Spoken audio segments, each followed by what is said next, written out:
So welcome everybody to this latest video 162 Maths, and in this video we'll be going over the topic of pressure. So the definition of pressure is the force applied to perpendicular to the surface of an object per unit area which force is distributed. Now they may sound like an absolute mouthful, and I would say that you don't really need to know the definition of pressure, but that is the definition of pressure according to Google. Now to get an understanding about what pressure is, now this is going to be a very poor attempt at a bit of sketching. So if you imagine you've got your hand, let me just sure I've got 4 fingers there, and let's say we're going to put a pin on the finger there. So the thing that goes on top is the force, and that's going to be measured in a weight, in some kind of weight, and this bit here is going to be the area. Now the pressure is what is actually felt. That's what the pressure is going to be. So if you press something against your finger, that you're feeling is the pressure. Now if you imagine that if you've got a weight on top of a pin, then depending on that weight, that pin is going to pierce you through your finger. However, if you, let's say, got something that was slightly bigger, let's say, I don't know, a rubber, and so let's just draw this, and let's just label this rubber because that looks nothing like a rubber, and you applied the same weight on the rubber against your finger, it would probably hurt less with the rubber than it would with the pin. And the reason for that is because the rubber has a greater surface area than the pin does. So the smaller the area, the more pressure is going to be applied, whereas the bigger the area, the less pressure is going to be felt, regardless of what, obviously dependent if the same force is being used. Now, in terms of pressure, it is calculated using the following formula. Now, in exam papers, I would say more often than not, this formula is given to you. However, it's one of those things that, again, it's not that difficult to know. And if you're studying science, you'll be using this formula anyway. So pressure is calculated by doing force over area. Now, the units of pressure is dependent on the units used for the force or the area. So for example, if you're using the force units of the most common ones are either newtons or kilograms, grams, or any weight unit, and the common sort of units for area are going to be centimeter square, square inch, meter squared, or any other area units. Now if you are using, let's use a combination of these, so let's go for newtons and let's say meter squared, then the units are therefore going to be newtons per meter squared. If I'm going to go for kilograms and square inch, then the units would therefore be kg over or per, depending on however you want it, or slash, if depending on how some students tend to call it, and a square inch. If I then went for, let's say, grams and centimeters squared, then that would be grams over centimeter square. So it all really does depend on what units you're using for force and what units you're using for area as to what units of pressure are going to be needed. And again, some cases it will be given to you. So in your exam paper, usually they have a little line where you write your answer, and then it might give the units for you already. Otherwise, a question might ask you to state the units or specify what units they want their answer in which that'll be worth a mark in itself. So in terms of the type of exam questions, if you know that pressure is going to be on there, so there's a possibility for, I would say, the questions that I've seen on past exam papers. So one is you calculating the pressure using the formula as per just stated. So it's going to be force over area.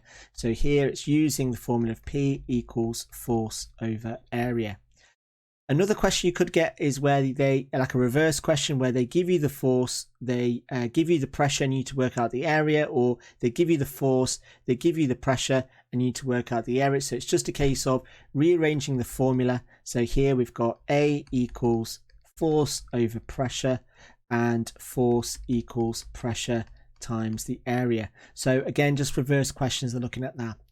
Another one is I've seen is multiple choice questions where you have to state what is the correct units of pressure.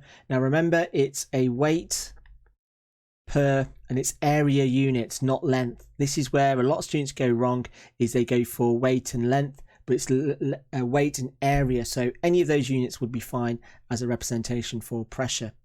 And then the final one I've seen is converting pressure units. So for example, you may get pressure that is, let's say, in 38 kilograms per centimeter square.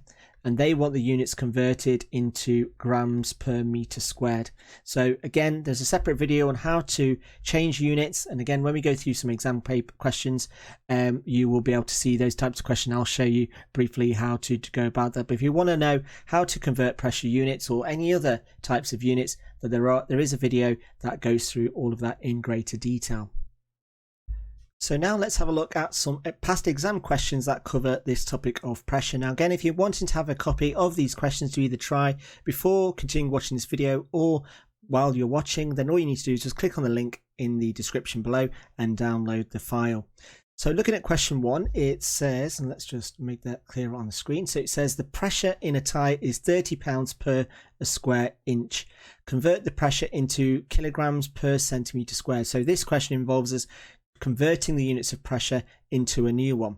So here what we need to do is first recognize what are the units we've got. So we want to convert pounds and we want to convert that into kilograms, and we've got square inch and we've got centimeters. So for this, let's just write down what the actual pressure is. So it's going to be 30 and then it's pounds over and then 1 square inch. Now, to get from pounds to kilograms, I need to use this formula or this conversion here. So to get from this to kilograms, I need to multiply by 0.45, and that will give my weight in kilograms.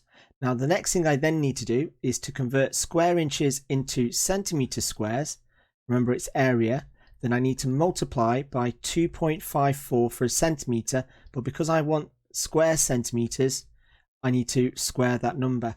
So here, if I then do, let's get the calculator out and wait for it to load. So I do 30 times 0.45 equals, and that gives me an answer of 13.5. And then 1 times 2.54 squared, well, that's just going to be 2.54 squared. And then from this, what I then need to do is just work that out. So here, the pressure is going to be 13.5 divided by 2.54 squared. And if I type that into my calculator, which I'm going to do right now, so set up the fraction button, or you can use divide, 13.5 over 2.54 squared equals, and it gives me an answer of 2.1. Now there's no rounding issues, so I can label it as whatever I want. So I get 2.0925 blah blah blah, and that's in kilograms per centimeter square, or I can round my answer up as 2.1 kilograms per centimeter square, and there is my final answer for that one. Then for question 2, it says that a force of 180 newtons is applied to the surface area of this triangle. Work out the pressure and use the formula. So here we're given the formula, which is nice of them. And we then need to work this out. Now the force I know is 180, so F equals 180, but the area is not given, so I need to work that out. So here the area, now because it's a triangle, it's going to be base times height divided by 2, so that's 10 times 12 divided by 2, so that's going to give me 120 divided by 2, which is 60, and that's in centimeter square. So then to work out the pressure, that's going to be 180 divided by 60, which equals 3, and then the units are going to be newtons per centimeter square, and there's my final answer. I'm not sure. Yes, it does give you the units for this question, so I wouldn't get a mark because obviously the units have been given to me already. Moving on to question 3, it says that Ralph has an iron.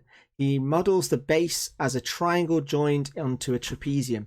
The iron applies a force of 25 newtons, and we've been given the formula again, and the question is asking to work out the pressure using Ralph's model. Now Ralph's model is the fact that the base of the iron is a triangle and a trapezium.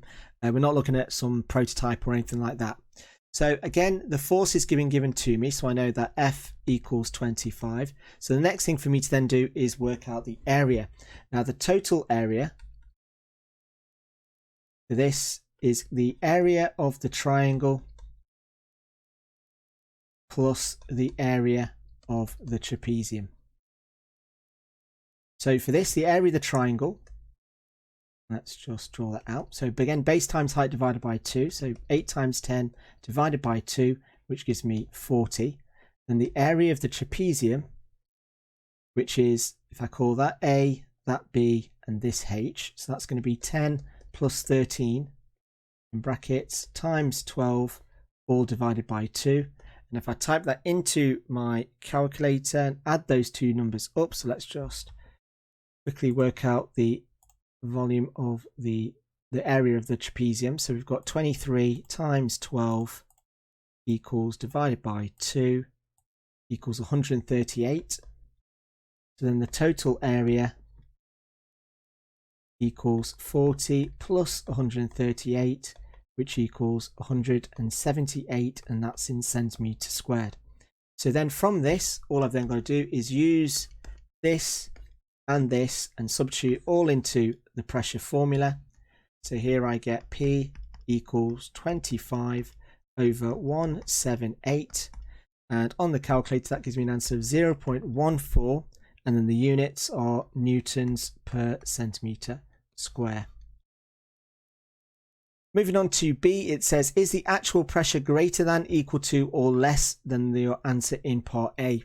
Tick one of the answers. Well, for this, because we've underestimated the area, so that means our area should be bigger. So if the area is the denominator, so if we make the denominator bigger, that's going to make the pressure smaller, because we're therefore going to be dividing by a bigger number. So the correct answer we should have ticked is going to be less than, and the reason for that is what we need to write. And again, yours doesn't need to be the same as my answer word for word, but basically the area used is smaller than it should be, or in reality. Or you could say that, so the denominator, probably didn't need to go into this much detail, will be bigger, making the pressure smaller. So something along those lines would get you full marks. You definitely wouldn't get 1 mark just for ticking the right box. You do need to give your reason, and a valid reason in that. Question 4 then says that a force of 40 newtons is applied to an area of 3.2 square meters. Work out the pressure, and we also need to give the units of our answer. So again, using this formula, it's going to be 40 divided by 3.2. Now the 40 is newtons, and the area is in square meters, so meter squared. So then on my calculator, if I then do 40 divided by 3.2 equals, and it gives me an answer of 12.5, and the units are going to be newtons over meter square. Moving on to question 5, it says the dimensions of a rectangular floor are to the nearest 0.1 meters. A force of 345 newtons is applied to the floor. The force is to the nearest 5 newtons. We've got our formula. It says work out the upper bound of the pressure. Give your answer to 4 significant figures. And we must show our working out, and it's worth a total of 5 marks. So a lot of marks, so a fair bit of working out that we need to show. So to do this, what we need to do is first, now working with fractions, to get the maximum pressure, I want the biggest answer for the fraction. Now to get this, I need the numerator to be as big as possible. So I want a big force, and I therefore want a small area.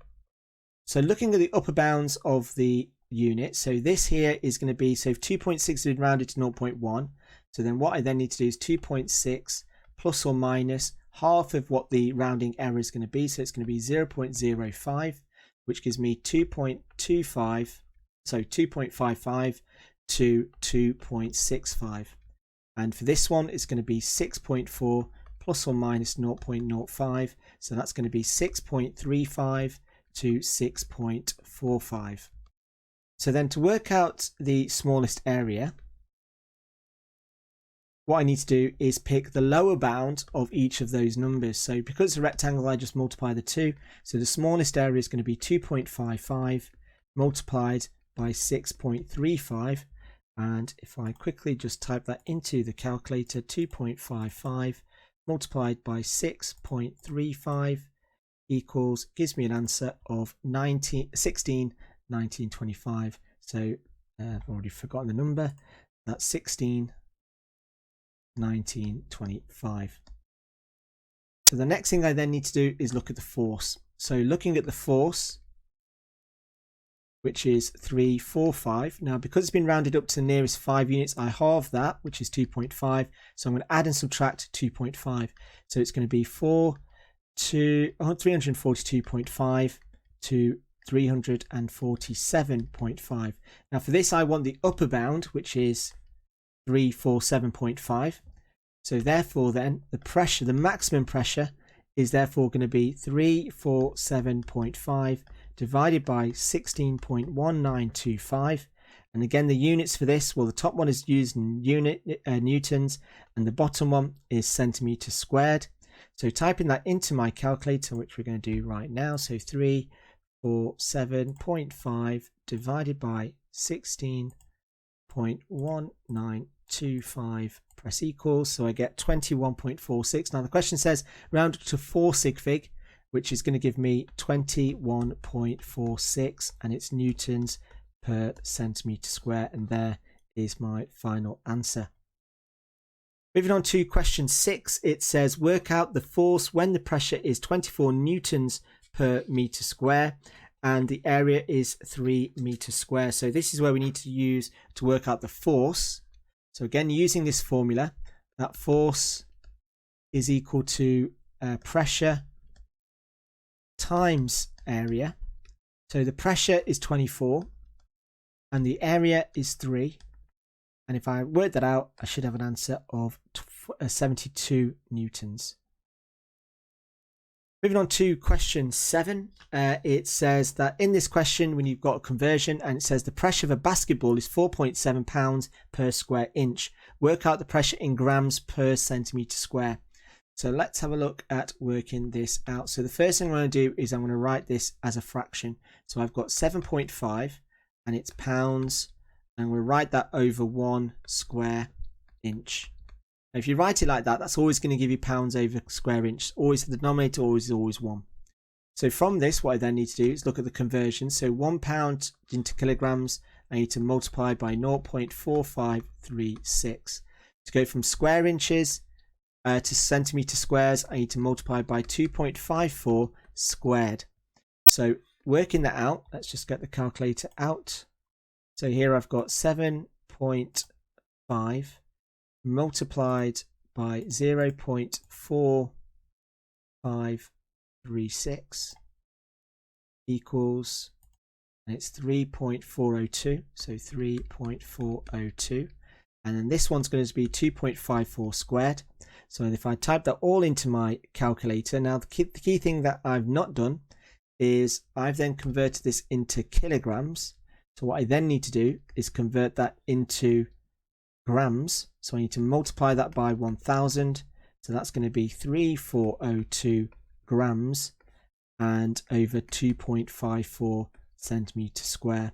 So then from this, if I type that all into my calculator, so get the fraction button this time.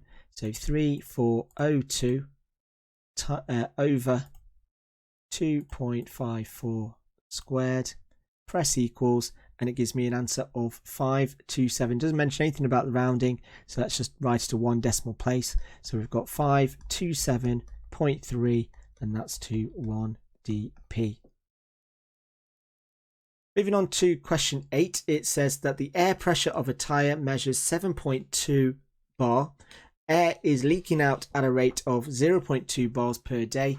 Assume that the air continues to leak at the same rate. After how many days will the pressure measure 4.8? So let's first of all work out how much air has been lost. And we do that by doing 7.2 minus 4.8, which gives me an answer of 2.4. The next thing I then need to know is how many 0.2s fit into 2.4, and the answer therefore is going to be 12, so it's 12 days. The next question then says, in fact, the rate that the air leaks out increases each day. How does this affect your answer in part A? Well, that should be pretty simple, that if it's increasing or if it's more than 0.2 per days, it's going to take fewer days. So it'll take fewer days to deflate. And something along those lines would be fine for that single mark. Then moving on to our last question, it says that the pressure at sea level is 101,325 pascals. Any rise in 1 kilometer above sea level decreases the pressure by 14%. So, for example, at 3 kilometers per hour, at 3 kilometers over sea level, the pressure is 14% less than 2 kilometers. Work out the pressure of 4 kilometers above sea level and give your answer to 2 significant figures. So for this is kind of more of a compound interest question. Although it mentions pressure, it's not really that. It's more to do with compound interest. So looking at this, a 14% decrease as a decimal multiplier is multiplying by 0.86. So if I then have the original amount, which is 101,325, and multiply that by 0.86, and it's 14%, and then it's to 4 kilometers. So if I do that to the power of 4, type that into my calculator, and let's just quickly do just that. So I get 101,325 multiplied by 0.86 to the power of 4. Press equals, and I get 425. It was 0.60181. 87, let me just double check. 81. And then I need to round that up to 2 significant figures. So that therefore is going to be 55,000. And the units are in pascals. And that's to 2 significant figures. And there we go.